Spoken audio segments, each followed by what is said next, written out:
My name is Francis. I still remember the deafening silence in that elegant private dining room, the weight of 40 pairs of eyes on me, and the shock on my mother's face as the truth unraveled before everyone. It was Grandma Amelia's 75th birthday party, a celebration that turned into a battlefield of family secrets and long, buried resentments. As I sat at the far end of the long rectangular table, Grandma Amelia's voice cut through the chatter. "Francis, dear, where's that lovely car we got you for your 26th birthday?" Before I could utter a word, my mother, Diana, beamed and said, "Oh, Francis gave it to her sister, Isabella. Isabella has a little one, you know. She needs reliable transportation more." Murmurs of approval rippled through the room, and I sat there, frozen, feeling like my world was collapsing. But then, Grandma Amelia tilted her head slightly and asked, "You gave it away, Francis? Or was it taken?" The room went dead silent. My mother's smile faltered, and I felt a glimmer of hope. "Let me take you back to the beginning. I grew up in a middle-class family in a quiet suburban neighborhood. My father, Henry, worked as a schoolteacher, and my mother, Diana, was a stay-at-home mom until I was in high school. Then she took a part-time job at a local bookstore. I have an older sister, Isabella, who is 3 years older than me. Isabella has my mother's golden hair and bright blue eyes. She's always been the center of attention, the one who gets all the praise. I, on the other hand, have my father's dark hair and a more reserved personality. I'm the kind of person who likes to observe rather than be in the spotlight. When we were kids, if Isabella wanted my toys, my mother would say, "Francis, be more flexible. Share with your sister." If Isabella needed the bigger room for her sleepovers, my mother would explain, "Isabella has more friends. You understand, right?" I soon learned that flexible was just a code word for expendable. By the time I turned 22, I'd built my own life as a freelance graphic designer. I worked from home, and my job paid well enough for my apartment bills and a sense of independence. But my mother never considered it a real job. "When are you going to get a proper 9 to 5 job like Isabella?" She'd ask at every family dinner. Isabella was married to Daniel at 24 and had a little boy, Lucas, at 25. She lived the life my mother had always envisioned for her daughters, and I was the afterthought. A year before Grandma Amelia's birthday party, Grandma had been living alone since Grandpa passed away. She was sharp as a tack at 74, but the family was worried. My mother took charge and called a family meeting, which included her, my father, Isabella, and Daniel. I found out about it 2 days later, after all the decisions had been made. "We've decided that Isabella will check on Grandma twice a month, and Daniel will handle any repairs at her place," my mother casually mentioned over the phone. I waited for my assignment, but it never came. "What about me? I work from home. I could help," I said. My mother's voice dripped with dismissal. "Oh, sweetie, you're so busy with your computer stuff. Let Isabella handle it. She's better with people." What my mother didn't know was that I'd been video calling Grandma every Sunday for 3 years. While Isabella's visits lasted about an hour, Grandma and I would talk for hours about her garden, the books she was reading, and memories of Grandpa. Once, during one of our calls, Grandma said, "You remind me so much of your grandfather, Francis. You see everything." I laughed it off at the time, but I should have paid more attention. My 26th birthday was supposed to be just another forgettable event. I'd stopped expecting much from my family, maybe a card or a simple dinner if my mother was in a good mood. But that year was different. My mother called a week before and said, "Come to the house on Saturday. We have a surprise for you." I almost made up an excuse about work deadlines, but there was an unusual warmth in her voice that made me curious. When I arrived at my parents' house, the whole family was there. My mother, father, Isabella, Daniel, and little Lucas. And in the driveway, wrapped in a huge red bow, was a sleek black BMW X5. I couldn't believe my eyes.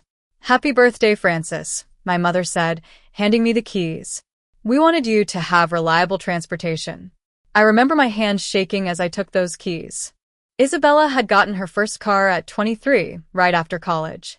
I was 26 and had been taking public transportation for years. I'd stopped expecting fairness. But here it was, a sign that maybe I mattered. Grandma Amelia stood by the garage, watching. When our eyes met, she gave me a knowing smile. Your grandmother wanted you to have this car, my mother added as an afterthought. She thought it was time. I drove that car everywhere for 11 months. I made so many memories in it.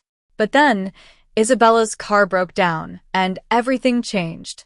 3 weeks before Grandma Amelia's birthday party, I drove to my parents' house for Sunday dinner. Isabella's minivan was in the driveway, but in the garage, where my father's old sedan usually parked, I saw my BMW. There was a child's seat in the back, and I knew something was wrong. I found my mother in the kitchen, making her famous lasagna. Mom, why is my car in the garage? I asked. She didn't look up. Oh, Isabella needed to borrow it. Her van is in the shop. Borrow it? For how long? I asked. Just a few days, honey. The mechanic said it might take a week, she replied. I wanted to argue, but Isabella walked in with Lucas on her hip, and the moment was lost in baby talk and dinner preparations. A week passed, and I didn't get my car back. 2 weeks went by, still nothing. I texted Isabella, "Hey, any update on your van? I need my car back soon." Her reply came hours later. The mechanic says another week. Thanks for understanding. I called my mother. When am I getting my car back? I asked. My mother's tone turned cold. Isabella has a child. She needs reliable transportation. You work from home. You can take an Uber. That's not the point. It's my car, I said. My mother sighed. You're single and flexible. Isabella needs it more. You understand, right? There it was again, that word flexible. I tried to reason with her, but she hung up on me. I was furious. I called Isabella directly the next day. Isabella, I need to talk about the car. It's been 2 weeks. I need it back. She sounded distracted. Mom said I could use it. I thought you were okay with it. No one asked me if I was okay with it. I said, my voice rising. It's mine. I should have been asked. Isabella paused. Well, you don't really need it, right? You work from home. I was so angry that I felt like I could break my phone. That's not the point. It's my property. Isabella's voice turned sharp. You're being dramatic. It's just a car. I demanded, then give it back. There was more silence, and then she said, Mom said we could work it out at Grandma's party. We'll talk then. And she hung up. I sat in my apartment, looking at the Uber app on my phone, and realized that if I stayed silent, this would happen again and again. Every time Isabella needed something, my mother would give away my things without asking. I decided that I would talk to my mother at Grandma's party, privately and calmly, and set some boundaries. The day of Grandma Amelia's 75th birthday party arrived. It was a beautiful autumn day, and the party was held at a fancy country club. I took an Uber there. As I got out of the car, I saw my BMW parked near the entrance, with a baby on board sticker on the rear window that I'd never bought. Isabella and Daniel were getting out of the car, and Lucas was whining about his little suit. Isabella spotted me and waved. Francis, you look great. Did you take an Uber? I forced a smile. Convenient, right? She didn't seem to notice the edge in my voice. We should go in. Mom has been stressed about the seating chart all morning. I walked into the club, knowing that I had to confront my mother. The private dining room was filled with family members, cousins I hadn't seen in years, aunts and uncles. Grandma Amelia sat at the head of the table, looking elegant in a purple dress. I found my seat at the far end, next to some cousins I barely knew. The first hour passed with small talk and appetizers. Uncle George gave a toast, and Aunt Martha shared some funny stories about Grandma. Then, during the main course, Grandma looked at me and asked about my car. And that's when my mother made her false claim. Grandma Amelia, however, wasn't going to let it slide. She turned to my mother, Diana, and said, Diana, do you remember coming to me last year before Francis's birthday? You asked me for money from the family trust to buy her a car. You said you wanted to do something special for her because you knew she often felt overlooked. My mother's face went pale. Mother, this isn't the time. But Grandma continued, you promised me that the car would belong to Francis. Only Francis. You signed an agreement saying so. The room was in shock. Isabella stood up. Grandma, I didn't know any of this. Mom told me Francis was okay with it. Grandma looked at her sternly. Did you ask her? Did you call your sister and ask if you could have her car? Isabella's mouth opened and closed, but no words came out. Grandma then turned to Uncle George. George, did you bring what I asked for? Uncle George reached under the table and pulled out a manila envelope. My mother's eyes widened in fear. Grandma opened the envelope and spread the documents on the table. These are the trust disbursement agreement and a personal letter from Diana. The car was purchased with $32,000 from the family trust, and it was meant for Francis. Diana promised in writing that the car would be exclusively hers. My mother stammered. That was just a formality. But Grandma wasn't having it. You stole from your own daughter and then lied about it in front of everyone. Isabella started to cry. Mom, how could you? I thought Francis didn't care. My mother's voice broke. I thought it would be fine. She never complains. Grandma's words were like a hammer. That was the whole point. She shouldn't have to complain. You were supposed to respect her. Then Grandma made a firm decision. The car will be returned to Francis tonight. Isabella, give her the keys. Isabella reluctantly reached into her purse and pulled out the keychain. She walked over to me and handed me the keys, her eyes filled with shame. I'm sorry, Francis.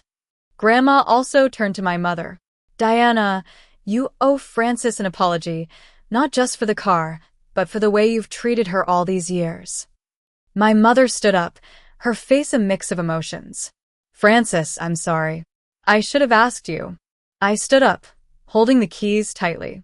I accept your apology, but from now on, any decision that involves me, my property, or my life, you ask me directly. I'm not the flexible one anymore. I'm your daughter, and I deserve to be respected. The room fell silent, and Grandma looked at me with pride. That's my granddaughter. After the party, things were different. My mother and I still talk, but carefully. She knows there are lines she can't cross. Isabella and I are slowly rebuilding our relationship. She's learning to ask before assuming, and I'm learning to trust her. Grandma Amelia taught me a valuable lesson. Being flexible doesn't mean being invisible. I have the right to say no, to be asked, and to take up space in my own life. And I'll never let anyone make me feel like I don't matter again.